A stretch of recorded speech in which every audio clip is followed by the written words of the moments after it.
What kind of town hands over a young woman like a sack of grain and calls it justice? Redemption did. The Colorado sun was sinking low, turning the town's single dusty street into a golden ribbon that looked prettier than it deserved. Dust covered everything: the wooden storefronts, the church steps, the windows of the general store, and even the boots of the men who pretended not to see what was happening. Gossip was the only crop that grew well in this place, and fear was the only law that held. Eleanor Wade knew this world too well. At only 20, she already carried the weight of a whole life lived in hardship. Dust had settled into the seams of her simple dress, into the lines of her palms, and even to the steady gray of her eyes. She was quiet and hard-working, built from the same stubborn strength as the prairie grass that bent but never broke. Her Uncle Amos bent easily. He bent every time a bottle tipped toward his lips.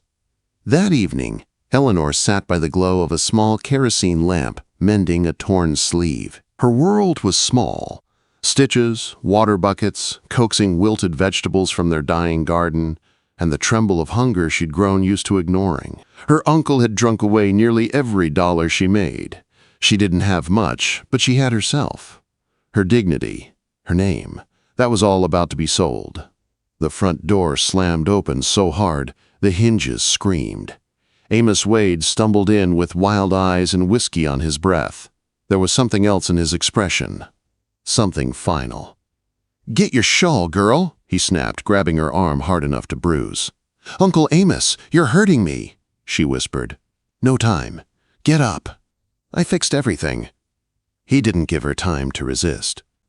He dragged her out into the street, where the last of the sunlight caught the dust in the air and made it shimmer like fool's gold. Faces turned. The townspeople watched her being hauled along like a criminal. Curiosity flashed first, then pity, then a dark, knowing look. They all knew Amos. They all knew what he owed. The swing doors of the saloon creaked as Amos shoved her inside. The noise died instantly. Men froze mid-drink. The piano player's hands stopped on the keys. Two men stood at the center of the room: Sheriff Brody and a stranger in a black suit as cold as gravestone marble. "This her?" the man in black asked, his voice dry and sharp. "Here she is," Amos crowed, pushing Eleanor forward, "just like we agreed." Eleanor's stomach twisted when the stranger looked at her, not like a man looks at a woman, but like a rancher looks at livestock. "She is of age?" he asked. 20, strong, hard worker. Amos swallowed, desperate. Untouched, pure as the driven snow. Gasps and shifting feet. Eleanor felt her cheeks burn with shame. She searched Amos's face for some sign of remorse, some flicker of humanity. There was none. "The debt," the man in black said. He slid papers across the table, all markers owed by Amos Wade, settled by my client. Sheriff Brody read them with a grim face. He didn't need to. Everyone knew Amos Wade owed half the county. "Uncle Amos," she whispered, voice shaking, "you can't do this." He wouldn't meet her eyes. "It's this or the rope, girl. He was going to kill me." "Who?" Sheriff Brody asked, though he already suspected the answer. The man in black smiled. It was small, cold, final. "Baron Silas Stone." The name dropped into the silence like lead. A ripple of fear moved through the saloon. Men shifted. Some made signs against evil. The women, near the back, whispered about ghosts and dead wives. Everyone knew the stories. Everyone feared the Baron on Black Ridge. Eleanor felt the world tilt. Her knees nearly buckled. "No," she breathed. "Please, no." Sheriff Brody looked down. "Miss Wade, a debt is a debt. The law sees it paid." The man in black gestured to the door. "The carriage is waiting." Eleanor turned one last time to the faces she'd known her whole life. The blacksmith, the store owner, the preacher's son. Not one of them looked at her. Not one lifted a voice. She was alone. She lifted her chin. If they wanted to sell her, she would not give them the satisfaction of breaking down. She walked out. A gleaming black carriage sat in the dust. drawn by two powerful horses. The man in black opened the door. Eleanor stepped inside, the velvet seats cold beneath her. When the door shut, she looked through the tiny window. The people of Redemption stood in a cluster, watching her leave. Fear on their faces, not for her, but of the man she was being given to. As the carriage rolled away, the town shrank behind her, swallowed by the growing night. Eleanor kept her eyes forward. She would not look back. The road climbed higher and higher, the air growing colder. By the time the carriage stopped, her hands were numb, and her heart felt like a stone. "We have arrived," the man in black said. Eleanor stepped out and froze. The manor on Black Ridge was not a house. It was a fortress carved from the mountain itself, towering and silent under a sky littered with stars. Its windows glowed faintly, like the eyes of some great beast watching her. The heavy oak door opened on its own. Inside, the air was even colder. Shadows clung to the walls. Her footsteps echoed as the man in black led her into a vast, stony hall. A figure moved in the far corner. Baron Silas Stone stepped forward. He was tall, broad-shouldered, and carved from granite. No emotion touched his rugged face. His dark eyes were deep-set, unreadable. There was no cruel grin, no sneer, only a silent, heavy emptiness. The silence stretched until her skin prickled. She waited for a threat, a command. "You will be hungry," he said finally. His voice was rough, low, unused. It was not a question. It was not cruel. He turned and walked away without looking at her again. Eleanor followed at a distance, her heart pounding. This was the man the town feared. This was the man she had been given to. And nothing about him made sense. The door to her small stone room closed with a soft thud, leaving Eleanor alone with a bowl of warm stew she couldn't bring herself to touch. Hunger curled inside her, sharp and hollow, but fear was sharper. She sat on the edge of the narrow bed, hands trembling on her lap, listening for footsteps, for breathing, for anything that might reveal the Baron's intentions. The manor remained silent, a silence so thick, and still it felt alive. Hours passed. The moon climbed high. Eleanor waited until the silence became unbearable. Then she made her choice. She would escape, even if it meant freezing on the mountain, even if it meant never finding her way back to town. It was better than waiting for a monster to reveal himself. She had spent her whole life surviving impossible things. She could do it again. She rose from the bed and moved toward the door. Her heartbeat thundered in her ears as she twisted the handle. It turned easily. The door was not locked. A chill ran down her spine. A trap? Or something else? She stepped into the dark corridor, keeping one hand on the stone wall. The air was cold and carried the faint scent of old wood and smoke. A single lantern flickered in the distance, casting trembling shadows that stretched long across the hallway. Eleanor moved slowly, her bare feet quiet on the stone floor. She passed closed doors, some tall, some narrow, all heavy and ancient, and whispered a silent prayer they would stay closed. When she reached the edge of the great hall, she paused, breath held tight in her chest. The door to the outside was only a few steps away. Freedom. She took one step into the hall. A floorboard creaked behind her. She froze, her blood iced. A shadow shifted near the massive fireplace. A tall figure stepped forward, the faint lantern light catching the rugged edges of his face. Baron Silas Stone. He had been waiting in the dark, watching her. Eleanor's throat closed. Her instincts screamed at her to run, but her feet wouldn't move. She braced for his anger, for punishment, for the cruelty the town had always whispered about. But the Baron only looked at her. His dark eyes flickered toward the door behind her, then back to her face. "The wilderness at night is no place for a person," he said, his voice low but calm. Her breath caught. She didn't understand. "But if you mean to go," he continued, "then go." Eleanor stared, stunned. That wasn't a threat. It wasn't a command. It wasn't anything she expected.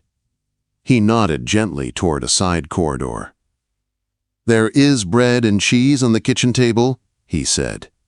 "Eat first." Quote.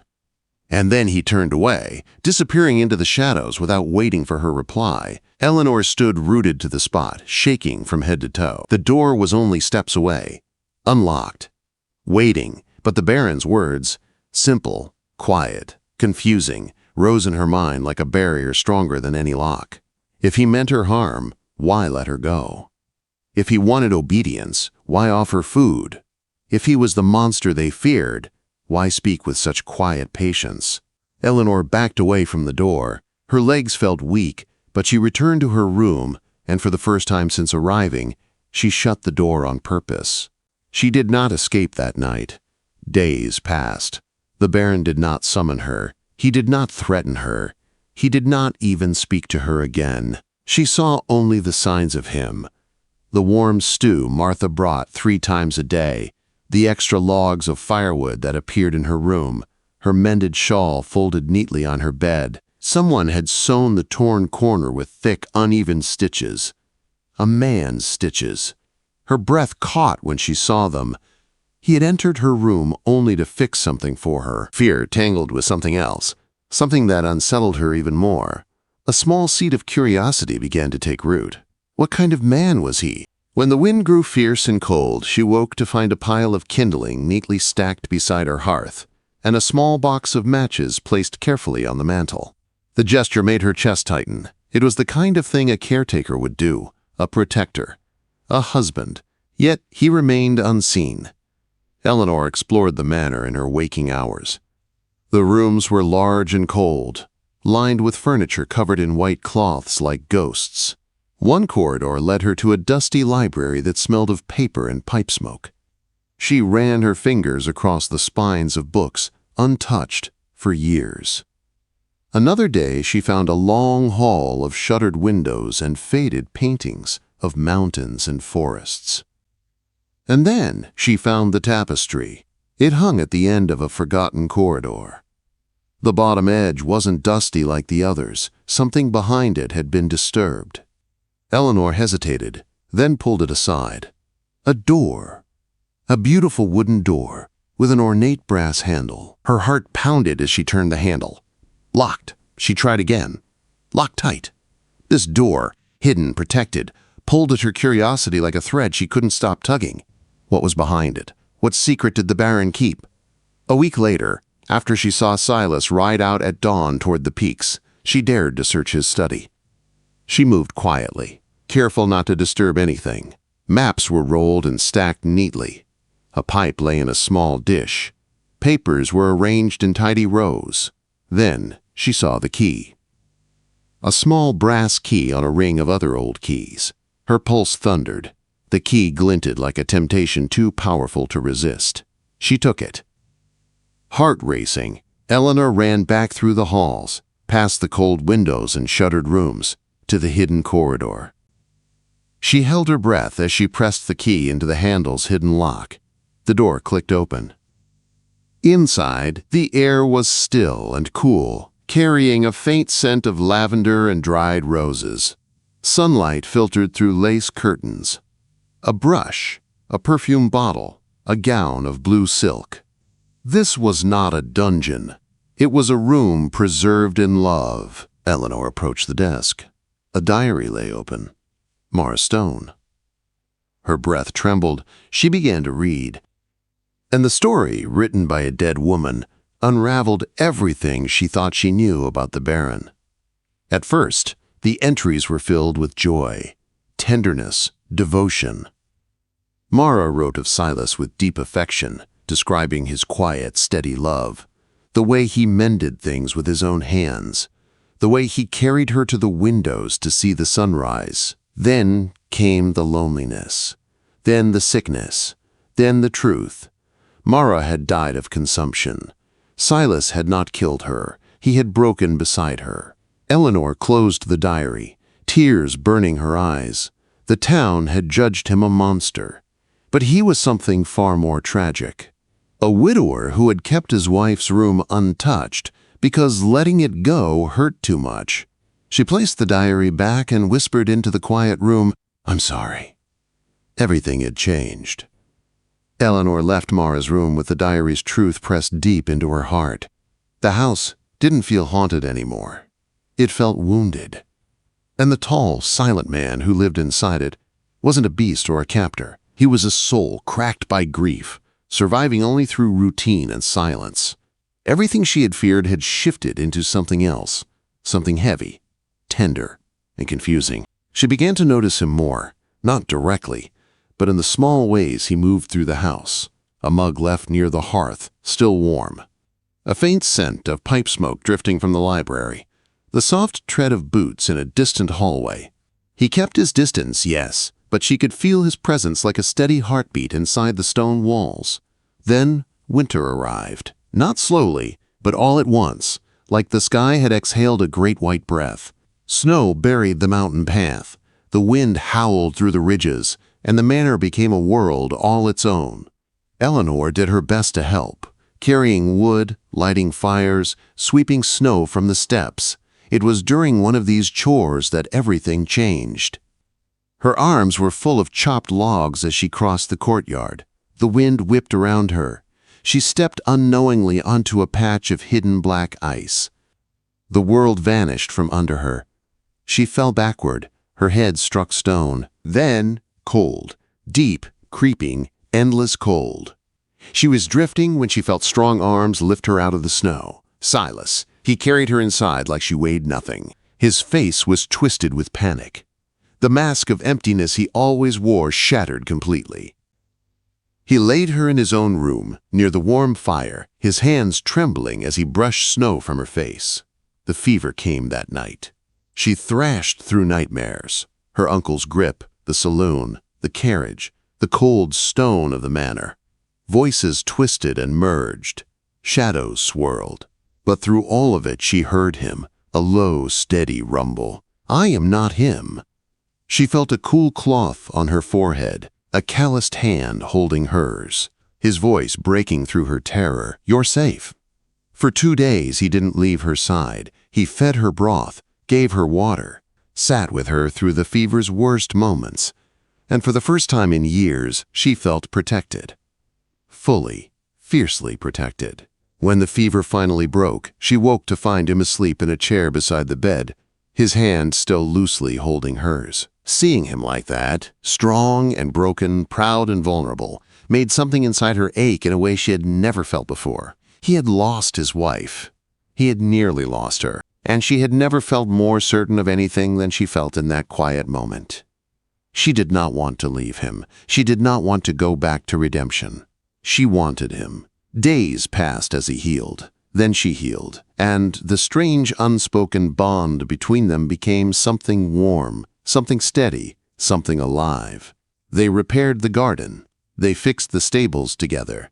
They cooked simple meals. They sat near the fire at night, sharing stories in soft voices, filling the house with something it hadn't known in years. Life. When spring came, he stood beside her at the window, looking out at the melting snow. The path will be clear again soon, he said quietly. You can leave, if you wish. Her breath caught. She turned her face upward to study him. His jaw was tight, his eyes steady but shadowed with fear he wouldn't dare voice. Do you want me to leave? She asked softly. His throat bobbed. No. Quote, one word, deep and trembling. Eleanor stepped closer, close enough to feel the warmth of him. Then I won't. Before he could answer, fate slammed into their world again. A splintering crash shook the back of the house. Then heavy boots, rough laughter, and a cold voice dripping with malice. 3 intruders. Led by Cole Danton, the real creditor, the true threat behind Amos's debt, come to claim her like property. Silas grabbed his rifle. Stay behind me. But before he could fire, a crate smashed into him. The rifle fell to the floor. 2 men attacked him. And Danton advanced on Eleanor with a cruel smile. Come here, girl, you're coming with me. No, she whispered, backing away. Another crash. Silas roared with fury, throwing one attacker off him. But Danton aimed his revolver, not at Silas, but at Eleanor. Don't move, Stone. The gun fired. The blast shook the hall. Eleanor screamed. Silas threw himself in front of her, catching the bullet in his shoulder. The impact spun him, but he stayed standing, bleeding heavily. "I lost her once," he roared, a raw, broken shout that came from the deepest part of him. "I won't lose you." Fueled by agony and love, he charged Danton, knocking the gun away. They fought like wild forces, fists, fury, desperation. Eleanor grabbed the iron poker and struck one attacker behind the knees, sending him to the floor. Finally, Silas slammed Danton against the stone mantel. The man crumpled. Silas staggered. Blood poured down his arm. Then he collapsed. Eleanor screamed his name, dropping beside him. His breathing was fading, his face pale, his body growing cold. "Silas, Silas, please." She pressed her hands against the wound, her tears falling onto his skin. "You saved my life," she whispered, voice breaking. "Now let me save yours." With Martha's help, she cleaned, bound, and tended the wound through days of fever and agony. He drifted in and out, calling her name, gripping her hand like a lifeline. When the townsmen finally arrived, Eleanor faced them with fire in her voice, declaring the truth. "He is not the monster. He saved me. He bled for me. This is my home." Quote. They left, and she returned to Silas's side. Slowly the fever broke. Slowly his eyes found her. Slowly his hand reached for hers again. Spring flowers grew in the garden they planted together. Children from Redemption began to visit the manor for lessons. Life returned. Warmth returned. Silas led her to Mara's room one evening and placed the key in her hand. "You brought this house back to life," he said. "You brought me back to life. I don't want a tomb anymore. I want a home." She stepped into the sunlight of the room with him, and they let the past rest with honor. They built their own life, one steady day at a time.